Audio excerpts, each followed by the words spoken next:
Reste incorrect, ma chérie, c'est vraiment le plus grand plaisir que tu pourras me faire. Tu es une poupée, mais je suis pas ton jouet. Coucou Comédia, c'est Mao. Et voici à côté de moi. Papa, Tu dis Jean, ton prénom. je suis le papa de Mao. C'est mon père. Grande source d'inspiration. Et ma fille, c'est la meilleure. Je vais vous expliquer pourquoi. Franchement, top là, bravo.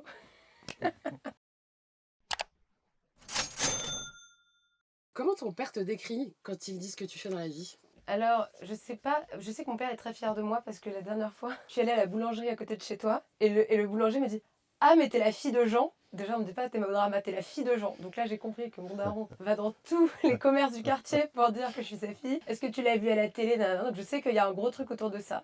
Récemment, même, j'ai vu une drag queen qu'on avait vu au cabaret Madame Arthur qui me dit: Ouais. Comment va ton père? Je lui dis: Pourquoi mon père t'a marqué? Il était venu en loge et il dit: Oui, oui, il est venu me voir pour me dire: C'est ma fille. Donc voilà, donc déjà, il me décrit avec un pronom possessif. Et ensuite, je suis sûre que tu dis que je suis intelligente. Je pense que tu dis ça. Je dis que tu es talentueuse et courageuse. Oh, merci papa.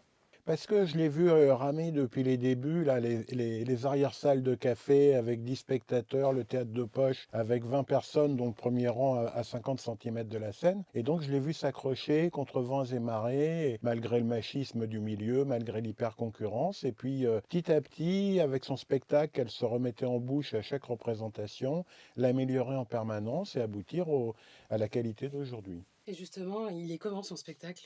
Il est impertinent, y compris en ce qui me concerne, et ça me dérange absolument pas. Oui, je dois faire une insert pour dire qu'en fait, la première partie du spectacle parle de mon père et d'une maladie, mais dont il se soigne extrêmement bien, qui est la bipolarité.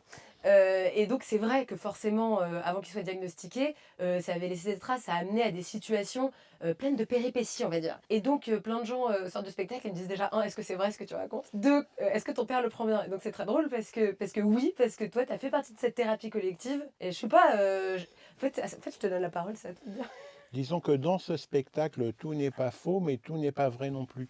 Par exemple, je ne l'ai pas abandonné à l'aéroport de Bangkok, je l'ai perdu à l'aéroport de Berlin. Il n'y a pas vraiment un pommier dans mon salon, mais c'est vrai qu'un jour, il y a quelque chose qui a poussé entre deux lattes de parquet. Donc, donc en fait, Ton rapport à l'hygiène, j'adore quand tu le racontes, t'es trop un poète. moi je considère que ma fille a toute liberté de création, y compris de recréation de sa réalité et de la mienne. Et donc voilà, vive les artistes et vive la liberté. Et ouais, alors de qui avait ça et après il parle de quoi d'autre le spectacle? Bon, il parle, en dehors de la santé mentale, il parle de la grossophobie, il parle de féminisme, il parle de femmes libres dans le monde d'aujourd'hui. Et moi, c'est une des choses aussi dont je suis le plus fier, c'est-à-dire tu as un esprit libre, tu es non conformiste, peut-être avec un père non conforme également. Donc voilà, C'est on se clair, les retrouve chiens font pas là-dessus. des chats. Moi je dis toujours c'est toi qui m'as offert ma liberté. Bon, ça, c'est le plus bel hommage que tu puisses me rendre, ma chérie. Qu'est-ce qu'elle a de plus que les autres en tant qu'humoriste? Bon, elle sort des sentiers battus, c'est-à-dire qu'elle a abordé des thématiques, comme d'ailleurs dans le groupe Comedy Love, avec ses complices. Et donc, en fait, c'est ça que je trouve vraiment fort. Elle aborde des territoires qui ont été peu abordés jusqu'à elle, maintenant qu'ils sont beaucoup plus par ses nouvelles collègues et ses nouveaux collègues. Et donc, c'est une innovatrice de ce côté-là. Comme l'a été Comedy Love en son temps, une scène queer, une scène différente, une scène sur les différences, Mm. grâce à laquelle j'ai appris des choses Oui, sur la sexualité. oui, c'est là que. Non mais pas que ça. C'est là que je voulais dire que cette scène, en fait, elle est composée de Tani, Noam Cinceau et Lou Trottignon. Et on a créé la première scène de stand-up queer féministe parce que comme on nous programmait pas, on s'est dit on va créer notre espace pour nous programmer. Mais je dirais que comme quoi, il y a vraiment de l'éducation douce qui se fait par l'humour. C'est que toi, t'es allé voir le spectacle de Lou Trottignon. Tu ne connaissais rien à la Mm, transidentité. mm. Et quand t'es sorti, tu t'es dit je Ah, serai j'ai plus appris jamais un des vieux con trucs. là-dessus. Ouais. Ça fait progresser quoi. J'ai compris des choses que je soupçonnais même pas, et sur la complexité de la problématique de l'identité et de la transidentité. Ça m'a vraiment apporté beaucoup de choses. À quel point ton père s'implique dans ta carrière et à quel point il te donne des conseils? Bah, il s'applique, mais en fait, je dirais que je trouve que t'es à la bonne place, quoi. En fait, quand je te demande des conseils, tu m'en donnes. Tu me fais pas trop, je trouve, de retour non sollicité, ce qui est assez agréable. Je me rappelle la dernière fois, tu m'as dit, je voudrais juste te dire un truc, et je t'ai dit, j'ai pas envie. Tu m'as dit, d'accord, je te dirai pas. Mais là où il a été extrêmement important, c'est sur le livre que j'ai écrit qui s'appelle Que jeunesse se passe, qui est un roman d'aventure urbaine entre drogue, drag queen, enfance et adolescence turbulente dans une ville parisienne. Et c'est étonnant parce que l'héroïne a des gros seins et du rouge à lèvres, elle s'appelle presque Mao, quoi. Dedans, je parlais énormément de mon père parce qu'il est à la source de plein de choses chez moi. J'avais très peur de le blesser. Mais ce qui a été merveilleux, c'est que tu as lu les premiers chapitres et tu m'as dit que c'était suffisamment bien écrit pour que j'y aille. Genre, tu trouvais que l'aventure littéraire valait Mm. le coup du risque qu'il pouvait y avoir humain entre nous. S'il y avait du style. Moi, S'il y avait c'est- du style. Parce que comme le disait Coco Chanel, la mode se démode, pas le style. Ok, super.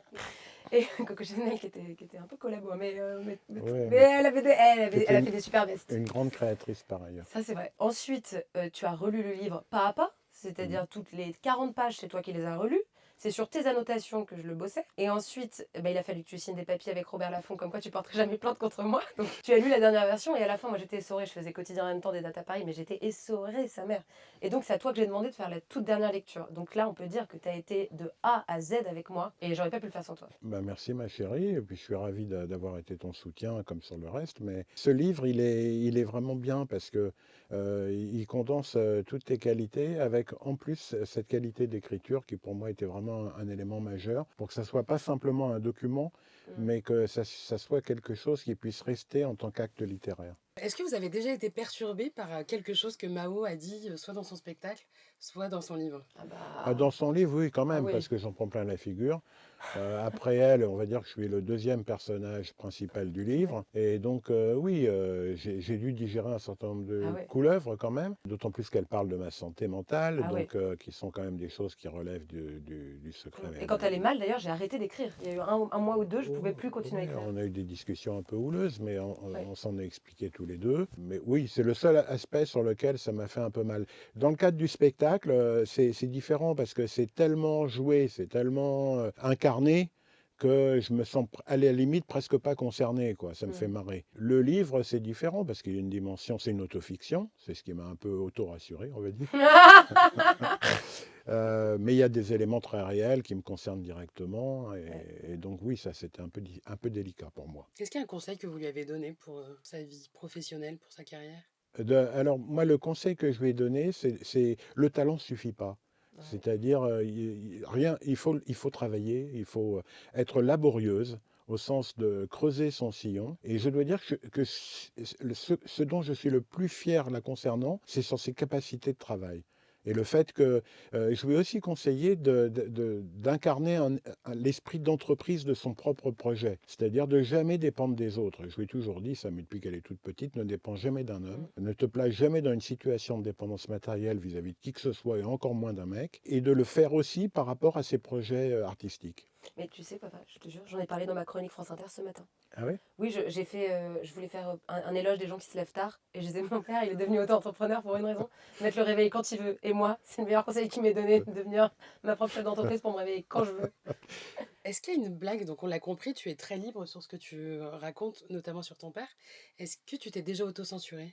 Bah, sur le livre, il y a quelques trucs que j'ai enlevés à ta demande, mais que je trouvais justifiés. Donc, il n'y avait pas trop de sujets. Oui, il y a juste eu, effectivement, et je t'en remercie, des corrections de ta part sur des éléments extrêmement intimes et personnels sur lesquels on avait un désaccord et là-dessus on a trouvé un consensus tous les deux. Donc Ouais. voilà. Mais en fait, parce que tu connais pas mon père, mais il faut lire le livre pour savoir le personnage. Mais mon père, il vient des milieux libertaires et anarchiques des années 80. Et il a fait les radios libres. Donc sa propre culture à lui est celle de la liberté. Donc j'ai même jamais pensé que je serais gênée de faire des blagues devant toi. Ouais, non, Même mais de cul ou quoi. En plus, tu sais qu'il y a de la distance, que c'est de l'humour, tout ça. Il n'y a pas de sujet, hein. C'est quoi la chose que vous êtes dit la première fois que vous l'avez vue sur scène? Ça fait toujours quelque chose, j'imagine. ah bah ça fait, oui, j'avais le trac pour elle, bien sûr. ouais. Moi, l'impression que j'ai eue, c'est une fleur en train d'éclore. Ah bah, je lui souhaite de continuer à piétiner les plates-bandes de la bien-pensance et du politiquement correct. Reste incorrect, ma chérie, c'est vraiment le plus grand plaisir que tu pourras me faire. Après, bon, ça serait super si elle pouvait aborder d'autres territoires de la création